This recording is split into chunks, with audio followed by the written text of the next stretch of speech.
Uh, Hello everyone. Welcome once again to the MEC scholarship tutorial. So today we are going to discuss about the entrance exam.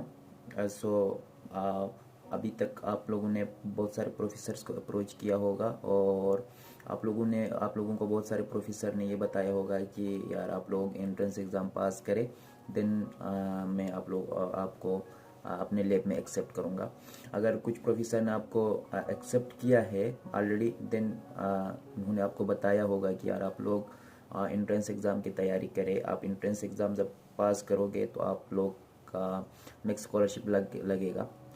तो every Japan के सारे universities में जो MEC scholarship offer करती है, तो वहाँ पे एंट्रेंस एग्ज़ाम वो लोग लेते हैं, फिर उसके बाद आप लोगों का एडमिशन हो जाता।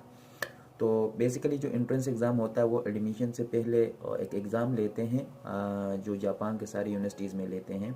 उसके बाद उनका जो अंडर ग्रेड के बाद जो ग्रेजुएशन में जो एडमिशन देते हैं या मास्टर्स के बाद PhD में एडमिशन देते हैं, वो उस ग्रेजुएट जो एंट्रेंस एग्ज़ाम होता है उसके बेस पे उनको स्कॉलरशिप ऑफ़र करते हैं या एडमिशन उनको देते हैं।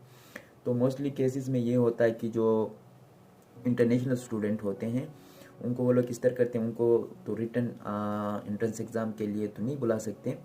कुछ केसेस में जो सेल्फ फंडेड होते हैं उनको एंट्रेंस एग्ज़ाम के लिए यहाँ पे बुलाते हैं, फिर उनका एंट्रेंस एग्ज़ाम यहाँ लेके फिर उनको देखते हैं कि या एंट्रेंस एग्ज़ाम पास करते हैं तो फिर उनको रेगुलर स्टूडेंट में कंसिडर करते हैं।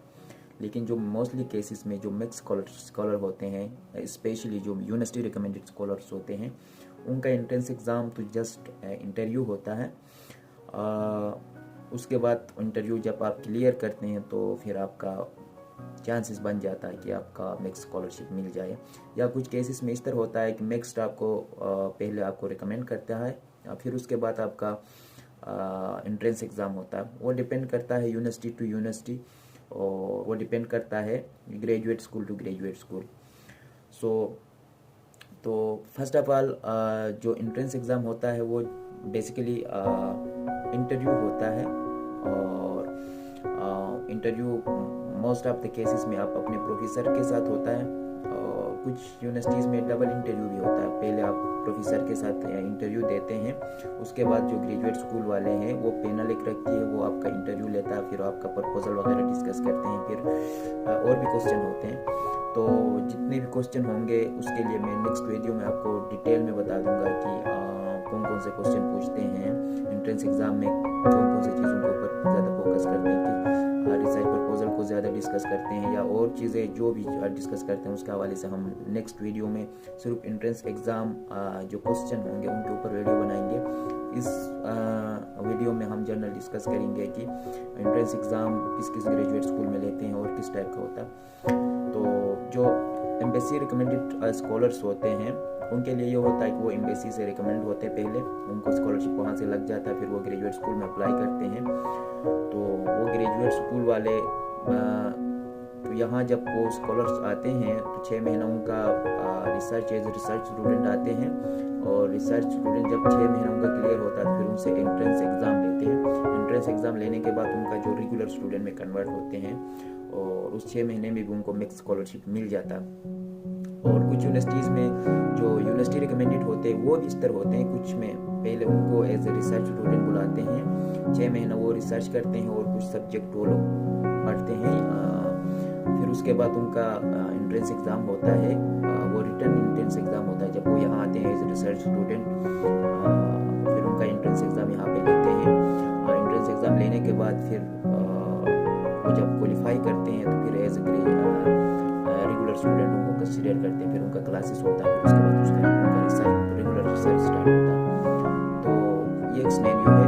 और दूसरा ये होता है कि जो मोस्टली केसेस होते हैं उनमें एंट्रेंस एग्ज़ाम ऑनलाइन ही होगा। शुरू में आपका प्रोफेसर के साथ इंटरव्यू होगा। जब आप प्रोफेसर के साथ इंटरव्यू क्लियर करते हैं तो मोस्टली केसेस में ये होता है प्रोफेसर बस क्लियर करता है और आपके बारे में वो लिखता है कि यार इसने क्लियर कर दिया है तो इसको कंसिडर करें। कुछ केसेस में ये होता है कि अगर प्रोफेसर सही तरह डाउटफुल होता है आपके ऊपर तो वो इस तरह करता है, पैनल के साथ भी इंटरव्यू लेता है और पैनल जब आपका प्रपोजल वगैरह डिस्कस करते हैं आपसे इंटरव्यू लेते हैं और फिर उसके बाद रिकमेंड होता है। मोस्टली केसेस में ये होता है, अगर आप जो अप्लीकेंट होते हैं वो अगर ज़्यादा ना हो तो प्रोफेसर ही रिकमेंड करता है। प्रोफेसर के साथ इंटरव्यू हुआ तो उसके बाद क्लियर होता है, आपका एंट्रेंस एग्ज़ाम दोबारा नहीं होता। लेकिन अगर एप्लीकेशन ज़्यादा होते हैं उस मिक्स स्कॉलरशिप के लिए उस यूनिवर्सिटी में, उस ग्रेजुएट स्कूल में, तो वो लोग इस तरह करते हैं कि पैनल के साथ वो लोग इंटरव्यू रखते हैं, फिर सारे एप्लीकेंट्स को डिस्कस करते हैं। तो उसमें आपने सही तरह अपने प्रपोजल को प्रेजेंट करना होता है, अपने जो भी आपका मोटिवेशन है वो सारे सही तरह डिटेल में बताना होता है। फिर आप वहाँ पे वो एग्रीगेट निकालते हैं, जो स्टूडेंट सही तरह प्रेजेंट करता है, जिसका प्रोफाइल स्ट्रॉन्ग होता है, उनको रिकमेंड करते, बाकी को वो रिजेक्ट करते हैं। तो ये एक छोटी सी वीडियो थी एंट्रेंस एग्ज़ाम के हवाले से। अगर आप लोगों का कोई क्वेश्चन है तो आप लोग पूछ सकते हैं, कमेंट में पूछ सकते हैं, मुझे इनबॉक्स कर सकते हैं। और नेक्स्ट वीडियो में मैं बता दूंगा, स्पेशली वो मैं डिस्कस करूंगा कि एंट्रेंस एग्ज़ाम में कौन कौन से क्वेश्चन ज़्यादातर फोकस करते हैं, किस चीज़ के ऊपर आपने ध्यान देना है, आपने पीपीटी कैसे बनाना है।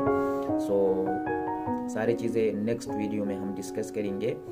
तो अभी के लिए अगर आप लोगों के पास एक्सेप्टेंस है, प्रोफेसर के साथ इंटरव्यू हुआ है, अगर उन्होंने आपको बता दिया कि एंट्रेंस एग्ज़ाम होगी, तो आप अपना प्रपोजल और जो अपना जो भी आपका प्रोफाइल है, आपका सीवी में जो भी आपने लिखा है, आपका प्रपोजल में जो भी लिखा है, उसको सही तरह तैयारी करें। और फिर अगर पैनल के साथ इंटरव्यू होता है तो उसमें सही तरह आप अपना जो प्रपोजल है उसको डिफेंड करें, तो इंशाल्लाह आप लोगों का हो जाएगी।